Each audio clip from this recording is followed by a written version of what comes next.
Welcome to my channel. இன்றைக்கி நம்ம பார்க்க போகிறது ரொம்ப சிம்பிளான மாங்காய் தொக்கு. இந்த தொக்கு இப்போ மாங்காய் சீசன்லேயே இது செஞ்சு வச்சிங்க. இது 6 மாதம் ஆனாலும் கெட்டு போகாது. இந்த தொக்கு நல்ல சூடான சாதத்துக்கு, சப்பாத்தி, தோசைக்கு ஒரு சூப்பரான காம்பினேஷனாக இருக்கும். இப்போ இதை செய்யறதுக்கு நான் 2 மாங்காய் எடுத்திருக்கேன். இதை கிளிமூக்கு மாங்காய்னு சொல்லுவாங்க, ஒட்டு மாங்காய்னு சொல்லுவாங்க. ஒரு இடத்துல ஒரு பேருங்க இந்த மாங்காய்க்கு. இந்த மாங்காயில் புளிப்பு ரொம்பவே கம்மியாக இருக்கும். அதனால் நான் இந்த மாங்காய் எடுத்திருக்கேன். இப்போ இந்த மாதிரி எட்ஜி கட் பண்ணிவிட்டு தோல் சீவி எடுத்துக்கலாம். இந்த மாதிரி தோல் சீவிட்டு செய்யுங்க, இல்லை ரஃப்பாக இருக்கிற மாதிரி இருக்கும். இப்போ இந்த மாங்காவை காய் துருகத்தில் இந்த மாதிரி துருகி எடுத்துங்க. பாருங்கள், துருகி எடுத்தாச்சு 2 மாங்காவும். இப்போ இது ஒரு சைடு இருக்கட்டும். இப்போ ஒரு பேன் வச்சுட்டு இப்போ 3/4 டேபிள் ஸ்பூன் வெந்தயம் சேர்த்துக்கிறேன். வெந்தயம் லைட்டாக கலர் மாறி வந்ததும் 1 டேபிள் ஸ்பூன் கடுகு சேர்த்து வறுத்து எடுத்துக்கலாம். ஃப்ளேம் மீடியமாகவே இருக்கட்டும். ஃப்ளேம் அதிகம் வச்சுட்டு வறுக்காதீங்க. இப்போ பாருங்கள், கடுகு நல்லா வெடிக்கிற வரைக்கும் நல்லா வறுத்து எடுத்துங்க. இப்போ பாருங்கள், கடுகு நல்லா வெடிக்குது. வெந்தயம் நல்லா கலர் மாறி வந்திருக்கு. இப்போ கேஸ் ஆஃப் பண்ணிவிடுங்க. இது வேறு ஒரு பிளேட்டில் மாற்றிட்டு அதே பேனில் 5 டேபிள் ஸ்பூன் ஆயில் சேர்த்துக்கிறேன். ஆயில் சூடேறந்தும் கடுகு சேர்த்துக்கலாம். இப்போ பாருங்கள், கடுகு நல்லா வெடித்து வந்ததும் நம்ம துருக்கி வச்ச மாங்காவை இதோடு சேர்த்துக்கலாம். இப்போ மாங்காய் சேர்த்துட்டு நல்லா மிக்ஸ் பண்ணி விடுங்க. இந்த ஆயிலே நல்லா மிக்ஸ் பண்ணி விடுங்க. இப்போ ஒரு 1/4 ஸ்பூன் மஞ்சள் தூள் சேர்த்துட்டு மிக்ஸ் பண்ணி விடுங்க. ஃப்ளேம் மீடியமாக வச்சுங்க, ஃபுல்லாக வச்சிடாதீங்க, அடி பிடிச்சிடும். இப்போ ஃப்ளேம் மீடியமாக வச்சுட்டு இந்த மாதிரி நல்லா ஒரு நிமிஷத்துக்கு மிக்ஸ் பண்ணி விடுங்க.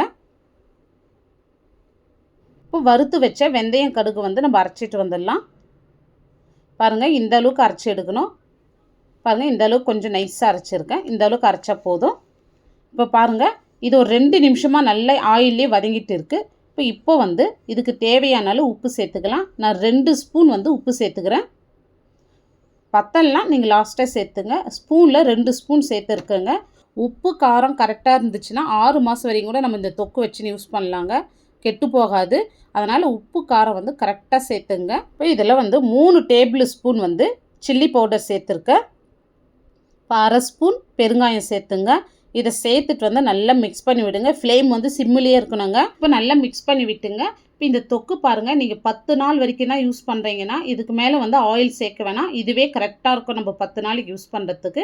இதுவே நீங்கள் 3 மாதத்துலேருந்து 6 மாதம் வரைக்கும் வச்சுன்னு யூஸ் பண்ணுறீங்கன்னா கொஞ்சமாக இன்னும் ஆயில் சேர்த்துங்க.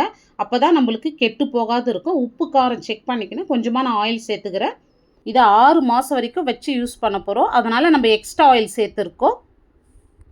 இப்போ இதோடு நம்ம பொடிச்ச வெந்தய கடுகு தூள் இதோடு சேர்த்துட்டு நல்லா மிக்ஸ் பண்ணி விட்டுங்க.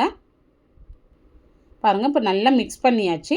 இப்போது காரம் உப்பு பேலன்ஸ் பண்ணுறதுக்கு 1 ஸ்பூன் நான் வெல்லம் சேர்த்துக்கிறேன். இது ஆப்ஷனல், உங்களுக்கு விருப்பப்பட்டால் நீங்கள் சேர்த்துங்க, இல்லைனா இதை ஸ்கிப் பண்ணிவிடுங்க. இந்த வெல்லம் சேர்த்து செய்ய சொல்ல ரொம்பவே டேஸ்ட்டாக இருக்கும். இந்த காரம் உப்புலாம் நல்லா பேலன்ஸ் பண்ணும். இப்போ ஸ்டவ் ஆஃப் பண்ணிவிடுங்க. ரொம்ப சிம்பிளான மாங்காய் தொக்கு சூப்பராக ரெடி பண்ணியிருக்கோம். இது செய்யறதுக்கே எனக்கு 5 நிமிஷம் கூட ஆகலைங்க. இப்போ இந்த தொக்கு பழைய சாதம், ராகி கூழ் இதோடு வச்சு சாப்பிட சொல்ல ரொம்பவே அல்டிமேட்டாக இருக்குங்க. நீங்களும் இதே மாதிரி செஞ்சு பாருங்கள். செஞ்சு பார்த்துட்டு எப்படி வந்ததுன்னு உங்களுடைய ஃபீட்பேக்கை கமெண்ட்ஸில் சொல்லுங்கள். இந்த வீடியோ பிடிச்சிருந்தால் லைக் பண்ணுங்கள், ஷேர் பண்ணுங்கள். நம்ம சேனலை சப்ஸ்கிரைப் பண்ணாத பார்த்துட்டு இருந்தீங்கன்னா சப்ஸ்கிரைப் பண்ணிவிட்டு பெல் பட்டனை கிளிக் பண்ணுங்கள்.